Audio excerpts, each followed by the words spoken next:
This is the Secure CyberConnect podcast with Jay Adamson and Warren Atkinson, where we're joined by information and cybersecurity technology and talent acquisition professionals who share their journeys, unique perspectives, and offer advice and guidance. Our topics on this episode will be a working guide to software supply chain security. Today, we're delighted to be joined by Luis Rodriguez from Xygeni Security. Luis is both a physicist and a mathematician with more than 15 years of experience within cyber, mainly focusing within the software security sector. CISSP-certified after the 2008 financial crisis, Luis co-created a startup to detect security vulnerabilities in source code and configurations using static analysis called Kiuwan to develop SaaS and SCA tools, which he successfully exited in 2018. In 2022, after the COVID pandemic and the SolarWinds attack, Luis co-founded Xygeni Security, where he currently sits as CTO. Xygeni focuses on software supply chain security and specialises in two key areas: malicious behaviour and how to detect evidence using static analysis in custom and open source code, and also in supply chain attacks and the techniques he uses to prevent, detect and remediate them. His earlier work includes cryptography, authentication and log analysis for security events, and he has spent most of his career developing software quality and static analysis, working as a technical evangelist for software optimization. He's previously worked on several other projects in the field as both an architect and a security researcher. Luis, welcome to the Secure CyberConnect podcast, and thank you for joining us today. It's great to have you on the episode. Thanks a lot for you for inviting me, and I appreciate your introduction. It was definitely a mouthful today. Lots of S's and lots of soliloquies. Most definitely.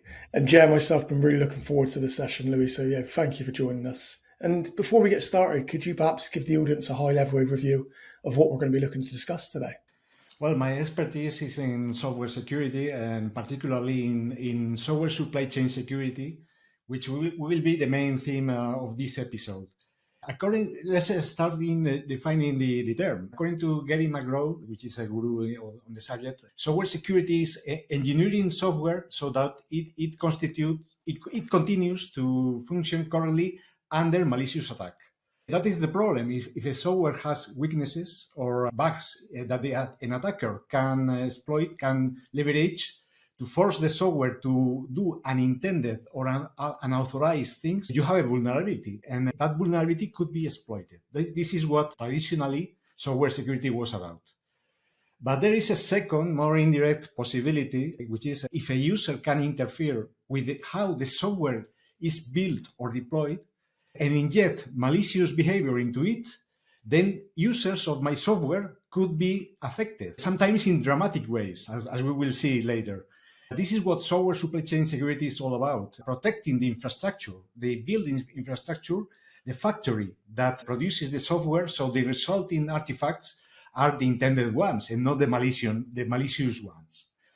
The audience probably knows two cases that illustrate both the vulnerability and the malicious components we are talking about. The first case is the log shell vulnerability, which happened in November 2021, not so far away, which allowed straightforward remote command execution. As the logging library, in fact, was so widely used, the impact was huge. For the malicious attack, we can mention the SolarWinds attack of December 20. It was an attack of a state-backed group, probably Russian. Attribution is quite difficult in this area, but probably Russian, to the SolarWinds build system. SolarWinds Orion software, which was affected. This is a safety management tool which was used widely and allows administrative access to the different systems of the customers of this software.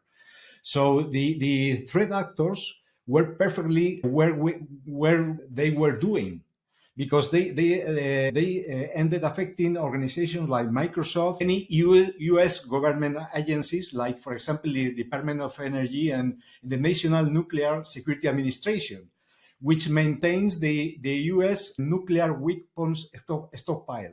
This is not a joke. This is an important thing. The attack was highly sophisticated to avoid detection. They were 10 months accessing to the systems remotely before they were discovered by a security company named FireEye. You probably know about them. This event was probably the bitter awakening of the industry to the problem, but it was one of the factors, to say something positive, that motivated us to start Xygeni, for example. The domain has many parts we will talk later more about, such as code security, secret leak handling, open source security, CI/CD security, IAC misconfigurations, build security. Later we will talk more about that. So as I was saying, the attack methodology that they utilised in those instances, they lived off the land, and we certainly see that's something that's relevant at the moment. So we're really looking forward to today's session. And before we get into all of that, could you perhaps share with us one thing that you're proud of or would like to shine light upon, which isn't on your LinkedIn? Oh, what's a LinkedIn profile? Well, I'm not a fan of social networking. If you look at my profile in LinkedIn, it probably is too obsolete. I am a tennis aficionado, first things first, but nothing to be proud of. I'm not Nadal for sure. Seriously, cybersecurity. I think that cybersecurity communities are the key for sharing experience with any practitioner. The landscape changes so quickly that we need to share ideas, and I am particularly active in that area because I think this is the way to go. I can mention two different levels of communities here. On the structure level, for example, we work with organizations like the ISC2, the certifications organization that is under the CISSP certification. We are working with the Spanish chapter in talk cycles about the regulatory changes in this case, like the European Union NIS2 and DORA directives. If you are in the UK, probably you are not much, but in Europe is a top because it's now the time where the directive enters in force. On the more informal side, we also work with hacker communities, hacker in the positive term, in the positive meaning of the term. We attend hackathons and work with local community hackmadrid.org, which is one of the many communities that share knowledge and information about cybersecurity. And we try to help ethical hackers to better understand the security of the software infrastructure, because they know a lot how to hack ethical hack applications or software, but they have some misunderstandings about the software infrastructure. So we are trying to cover that gap with them. This is what I can say about something we are proud of. No, that's brilliant, and appreciate your contribution. We're actually going to be partnering with a few different communities in 2025 to do a few capture the flags, so it might be worthwhile sort of us connecting on that.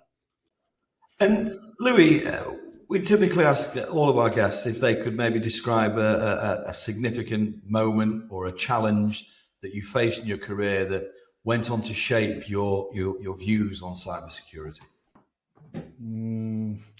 The first challenge for me was internal training on static analysis related to software security. When we raised the first project, the first technology the project we mentioned before, Kiuwan, it was 20 years ago. There was no knowledge about how to use static analysis technique for software security.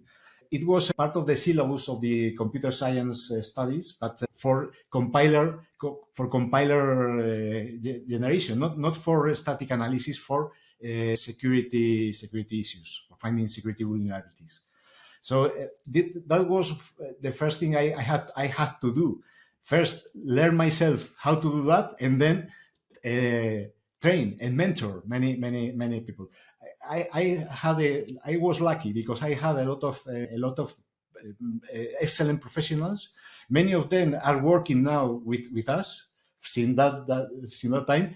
Others went to the competitors, but this world is too small. Some even they came back after passing and learning a lot with the competitors. So I think that we made some small community specialized on this niche sector. Okay. I had another one. The second endeavor was what I call crisis-driven reinvention. And this is, we had to do this twice, but I will mention only the first one.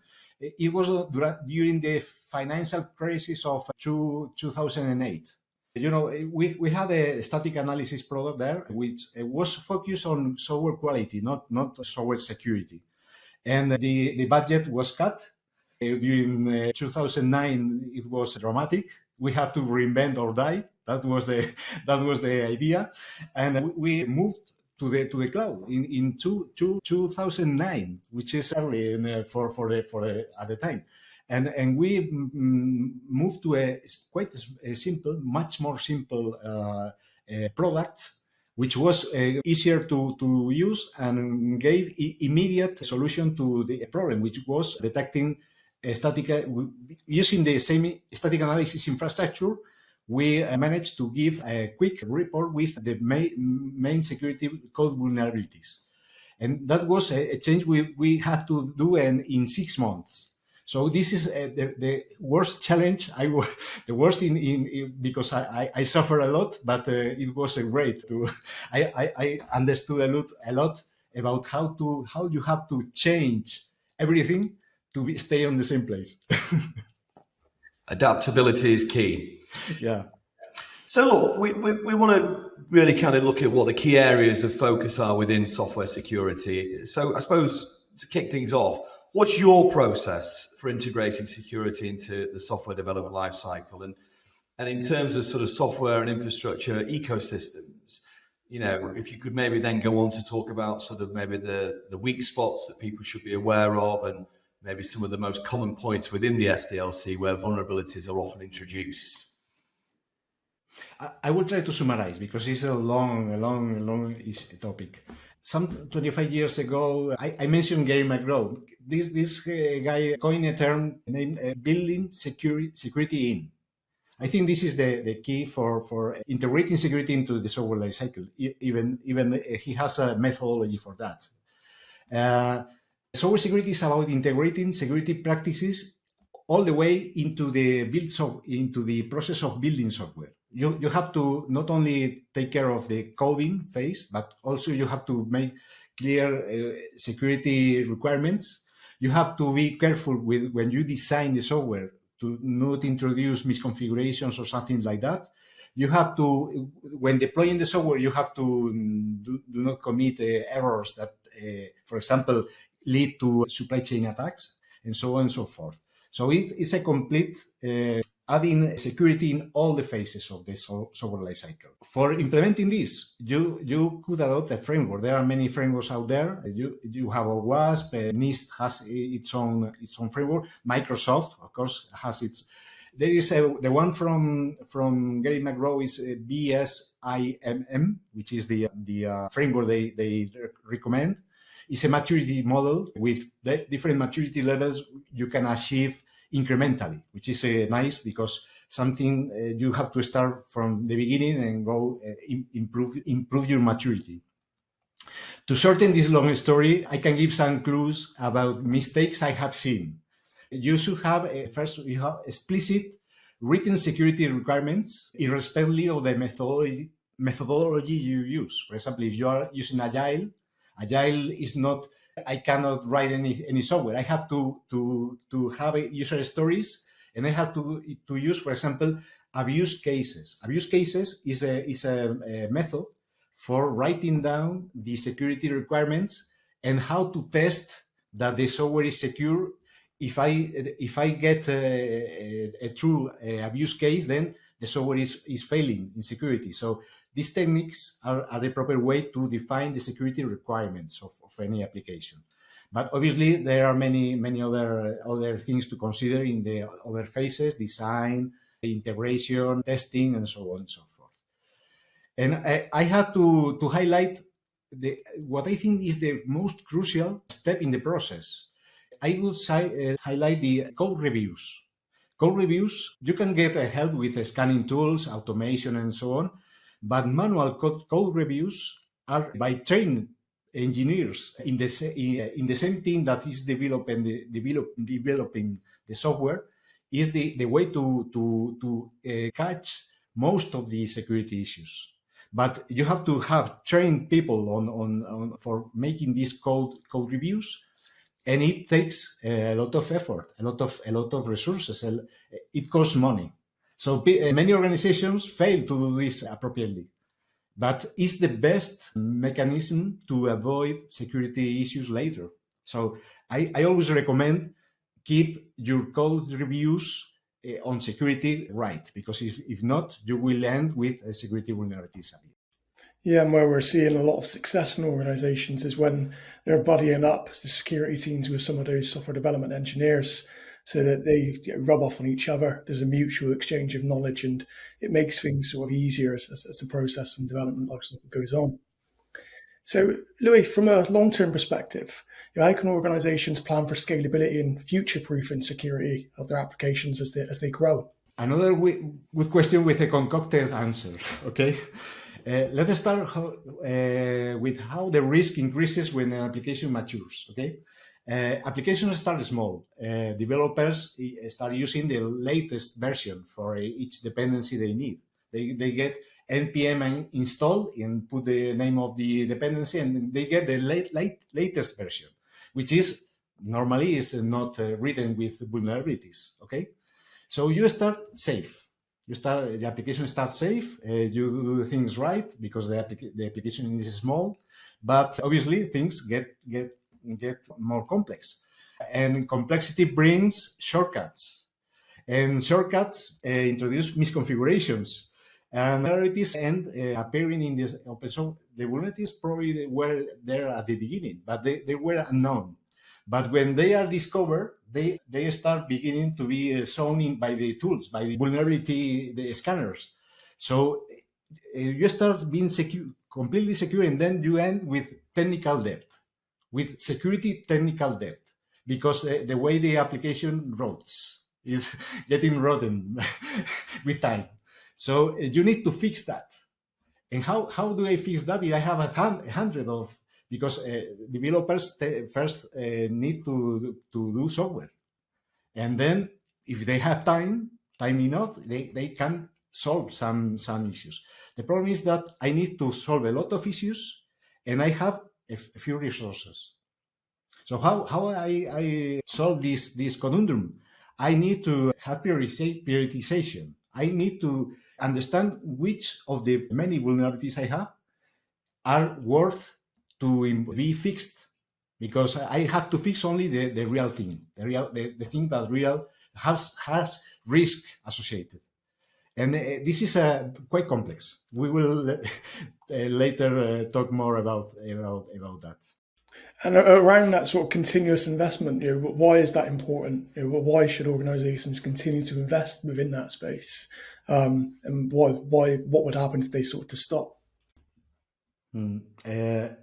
It's obvious that security should evolve with the software. So you need to be investing in many elements. You need to invest, for example, in training people. The people should be trained, should be aware of the security landscape, which is moving. It's a moving organism. It's not static. You need to add a process. Maybe the process decreases the productivity of the teams, and the teams are sometimes taking anger because of the security controls you are trying to put for the good. So this is you need to invest in resources, in money, and you have to look for tools that automate some of the detection and in the remediation. We are now looking at the birth of the automatic remediation, which tries to simplify the process, to make cheaper the process. But this is work in progress. It's not, obviously it's not, we will see better in much more efficient ways of automating the remediation, but it's work in progress yet. But this is where investment will be done in the future, I think. And we know, look, software supply chain attacks are becoming more and more prolific, and it's obviously a very hot topic based on events over the last few years. How do you evaluate the software security of third-party libraries and APIs, and what steps do you think need to be taken to mitigate risks from supply chain vulnerabilities? Yeah, it depends of what third party we are talking about first. For open source components, they are third party, but the source is open. The source code is open, and anyone can take a look at can review. I can review the software. Nobody does that. If I use a third party component, I use it, and I never take take the burden of analyzing by myself the source code. But it is there. At least I can take a tool and run a static analysis, code analysis to detect potential vulnerabilities there. There are vulnerability databases which are populated with vulnerabilities for these open source components, and the new generation SCA tools, which are the tools that analyze those databases, are getting smarter. They in the beginning they were some. I can tell about that because I was one of the one of the noise emitters at the time. So they okay. Are you using this library? Okay, you have this and this and this vulnerability, but your software is not using perhaps the vulnerable functions. So you say I am vulnerable, but I'm not vulnerable because my software is not using the vulnerable functions. So this intelligence is being added to the new generation SCA tools. So I think that we improved a lot in that. The evolution was good in that way because we improved and we make the tools less noisy with adding the necessary context. The context is key here. You have to be informed of if this vulnerability is really happening in my use of that dependency, and if that vulnerability is really exploited by the bad guys. That information is being added to the tools right now. Of course, there are other things like license issues and so on and so forth. Second, there are the third parties that, for example, a software vendor, a closed source vendor that I use the software library or a provider of a library, for example. Perhaps I don't have the source code, and I need to have the assurance that the software is secure. It does not have malicious code and first, and then vulnerabilities. And this is much more difficult. There are some attempts right now. For example, maybe you have heard about SBOM. The SBOM is a bill of materials. It's a list, but the list I have this sugar and this oil and this, but I don't know if this oil is good for me. And that information, that the SBOM is nothing. You need to add to enhance the SBOM with additional information related to the security of the components. And this is where it is also working in progress, and there are many formats that are trying to augment the SBOM with that information. This is the unique way. You have to trust the third party that sells you a component with information they provide about the security of the software they provide. Trust is everything in security. Obviously, you should have. There are other mechanisms. For example, I can demand a certification for the vendor just to make sure that they are using the best practices, security best practices. This is another way and a common way to try to ensure that the software they are building and they are sending to me is safe. But it's complex, quite complex. Can you give us an example of a recent attack that maybe reflects this? Oh, I will start with a simple one first. This is the Snowflake data breach incident, which was in April this year. Okay, it affected 100 or a little bit more organizations, including Ticketmaster and Santander Bank. I can't say because it is public disclosed. And up to 10 of them received ransom demands from the attackers for between $300,000 and $5 million. Not a huge amount, but significant, $5 million. I have not in my pocket now. The threat actors in this case were financially motivated, of course, And Snowflake, is a well-known cloud database. And the important thing here is that the compromised credentials did not come from the affected organizations, from Santander or Ticketmaster. They were safe. The problem came from third parties, for providers that were, for example, the problem was the providers used the work computer for leisure, for their personal use, which is the root of many issues in security, in cybersecurity. So they installed a spyware, a malicious program, which was a spyware, which filtrated the credentials, the Snowflake credentials in this case. So the bad guys received in the command and control network, they received the credentials, and they started exfiltrating information from the victim, from the Santander, from Ticketmaster. So they started terabytes of data.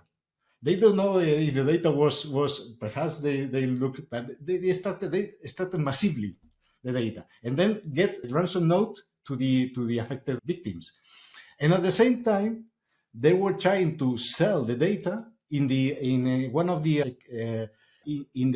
channel they use for selling breach data.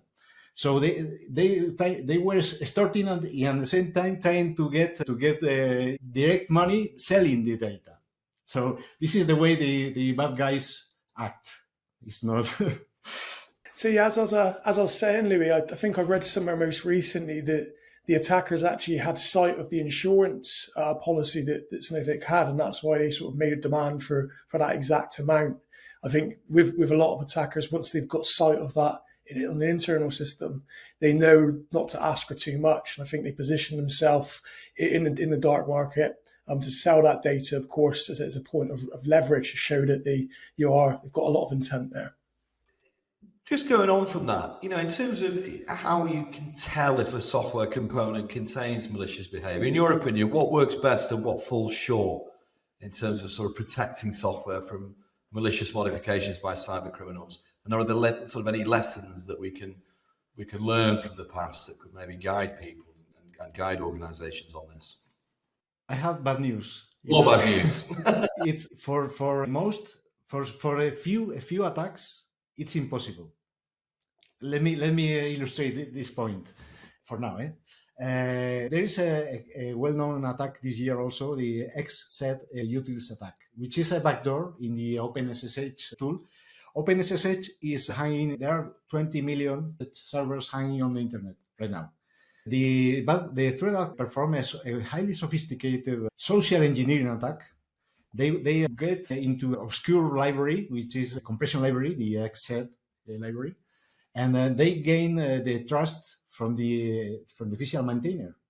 They were 2 years doing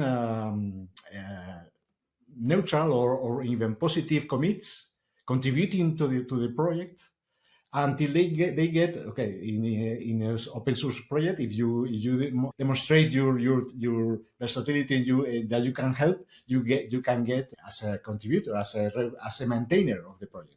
Maintainers have the right to push up the artifacts for distributions, for Linux distributions. So these guys they use different fake identities. There was one Jiatan Chinese identity and other Dutch, I don't know the name, Hans Janssen. They use other identities, but they were patiently working for getting the access to the as a maintainer, and they injected in a test file, because it's a compression library, a compressed file for testing, not for testing. The backdoor was there, inserted there, and they modified a simple one line in the build system, so the malware was uncompressed and installed in the library. The library is not OpenSSH. It's not used, in fact, by OpenSSH. But the problem is that they circumvented also an audit hook in the systemd Linux service. So when OpenSSH installs, they detect the library detected and modifies the entry point for authentication for open SSH authentication. So instead of authenticating, if the private key was the attacker's one, they launched a system command of choice by the attackers. So you have a remote code execution for free on the 20 million OpenSSH servers hanging on the internet. It is completely. Fortunately, we were lucky because there was a patient, a developer. The name is, I think I have here written, is Andreas Freuden. I don't know if I pronounce it correctly. And he was looking at some performance degradation in the logging of the OpenSSH. So he made the reverse engineering, the debugging. He found that this library was backdoor. And it was by chance, 1 month later, after the attack was injected. Fortunately, Linux follows a slow pace release cycle. So first, when you add a new feature, first goes to the unstable distributions, and then after trial and error, they get to the stable distributions. But if the attack was not discovered until up to that point, we will have a serious problem now. Because the problem is that the attacker is invisible unless you are the threat actor is actually running the backdoor, but it is invisible for any analyzer. And I think it's important that they've used that staged rollout to sort of protect themselves, because I know there was an incident earlier this year. Appreciate it wasn't an attack, but because the business put an update out sort of globally, we all saw what the fallout of that was. So I think the lesson there is to ensure that you always have a staged rollout as opposed to a mass release in that respect. Fortunately, many of the attacks can be detected. I have to give some. There are two techniques. One is we're using one technique, which is the static analysis for detecting evidence of malicious behavior. This is if I try to connect to a strange site, which is not the normal site, and I send local information there, then probably I'm trying to exfiltrate sensitive information. So this is the kind of things the things we know are bad. This is one approach. Other approach is the capabilities analysis, where you analyze what the software is doing normally, you learn what the software is doing, and then if the software starts doing anything different that drifts away from the normalcy, then you have an anomaly. And this anomaly normally is a bad behavior. It could be a change in the functionality of the tool of the library. That normally, if the change is of a certain kind, you have evidence that this is malicious behavior. There are the two approaches for the problem. And establishing that sort of baseline that you can test against, especially when it comes to sort of behavioral analytics, what time scale does that look like? How long should they analyze sort of the existing behaviors and then sort of assess it? Mm-hmm. That's the way it will establishing the baseline, learning about the normalcy, the normal behavior, and then detecting the drift. And is that something organizations can achieve within the space of a week, a month, or is it a series of months to sort of establish a baseline? How long should they be measuring in your experience? It depends on the kind of software. For example, for software like OpenSSH, which has a lot of plugins, a lot of additions, and a lot of configuration changes, you have to be pretty sure that the software is doing what. So you need probably more time to learn all the normal behavior, and then when you perform, you have to trust that during the training phase the software was safe, which is but then you have the baseline, but this baseline varies depending on the kind of software.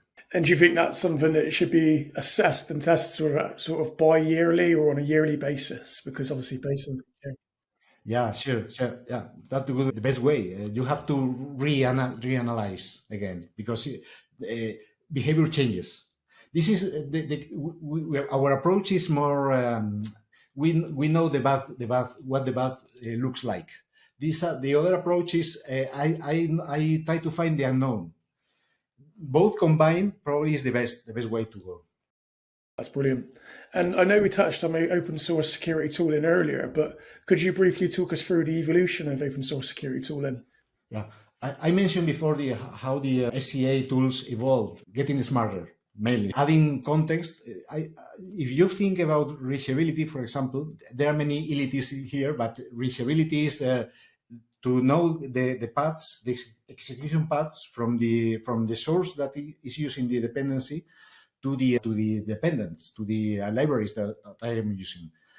I have to know if which functions are vulnerable for each piece, for each component, and then all the execution paths to understand if I am using one of the vulnerable functions. This transitively, because one component may use another one, so it's a quite complex matter.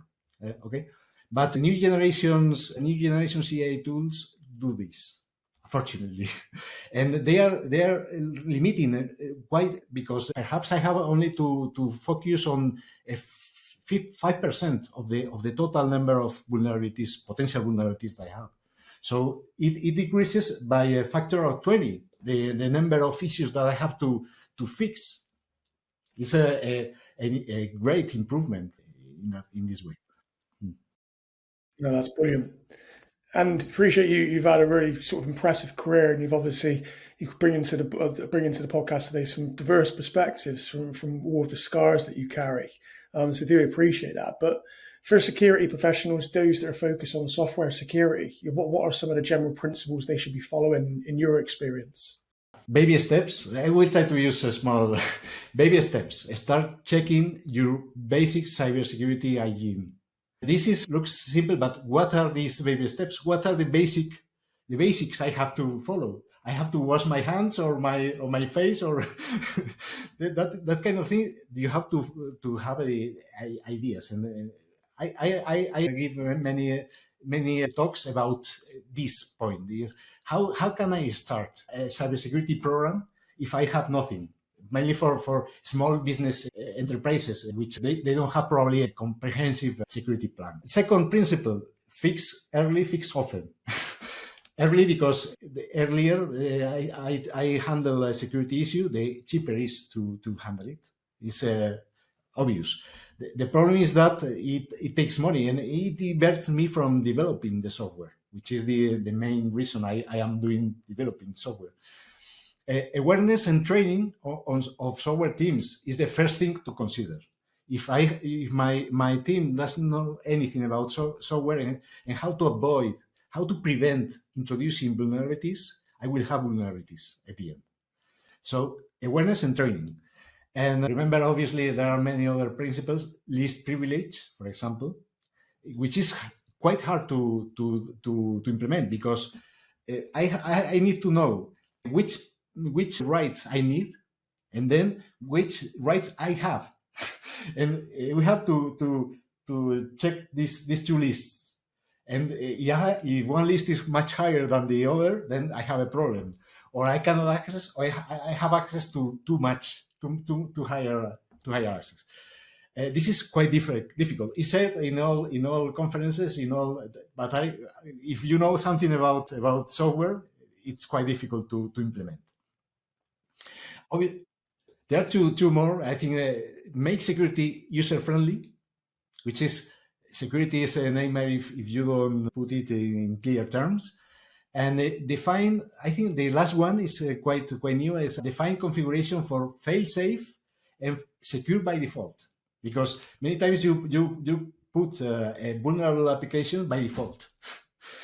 You should start with a secure, safe configuration and then open it until you get the access to what you need. For example, observing the minimum privilege principle I mentioned before.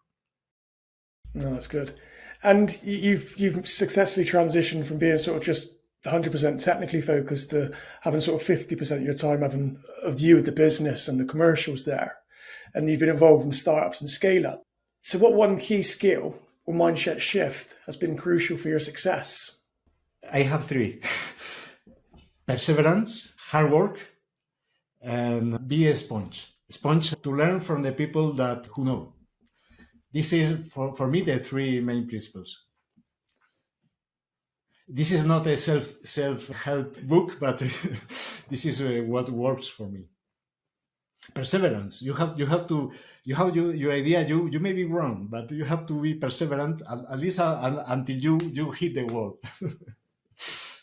Cyber resilience and cyber perseverance. Yeah, sure. How can tech leaders, that are in a similar situation to yourself in terms of companies and startups, use their technical expertise to add value in the commercial or investment landscape? How do you see this moving forward, becoming more prevalent? Cybersecurity is complex and evolving. A proficient teach leader needs the ability to summarize. I am quite wrong, very bad at that, as you see, because I get caught often in the details. A proficient leader needs to summarize, to go to the point, to what really matters, because decision makers need the key information for making informed decisions. And this you have the skills to do that. I don't have the skills to do that. Sorry. Well, look, Louis, you've been amazing today. I think you've given us some really, really strong insight into a lot of the challenges that you faced, and I think our audience will have taken a lot from this. What does the future hold for you, and of course for Xygeni going? Okay, I love my work now. I don't see any better option. Perhaps acting as a technical advisor for an organization providing cybersecurity recommendations could be a nice future work, but I think I am doing what I best can do. Regarding Xygeni, the startup started in January 2022, and by the end of the year we had the MVP, the traditional MVP, which as usual was far from being anything useful for the real customers. Okay. During 2023, we transitioned. We found out that our market was a bit immature. The software supply chain security, and we had to move backwards, perhaps to a more traditional market. We added the SEA, the SAST, and other pieces to our offering, and we focus on ASPM. ASPM is the security posture management for applications, which tries to integrate all the security information and prioritize and make a good triage for that.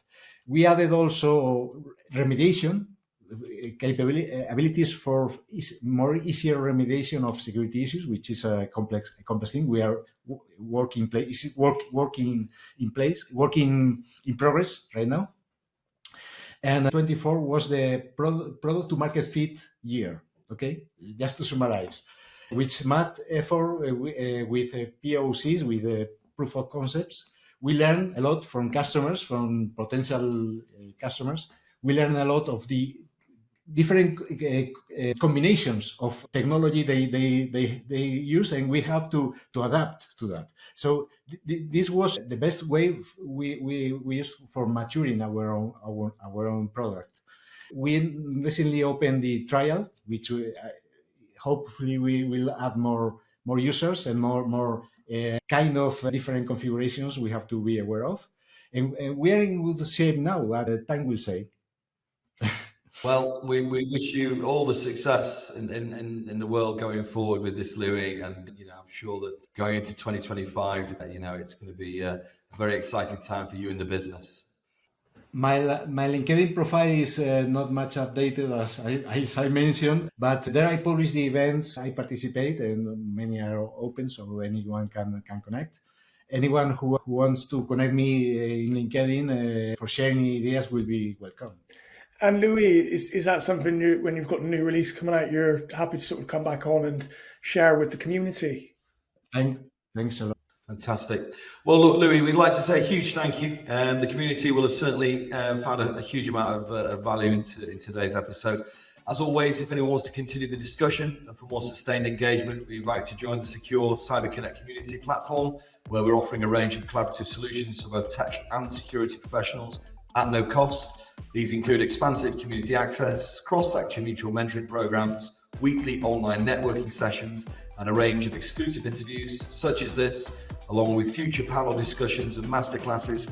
If you want to know more or gain access to the community and any of our initiatives, please visit secure-recruitment.com/cyber-connect/. Thank you very much. If you're struggling with cultural, technological, or talent acquisition challenges, reach out to the Secure Cyber Connect team, where we offer advice and guidance, and we're here to help.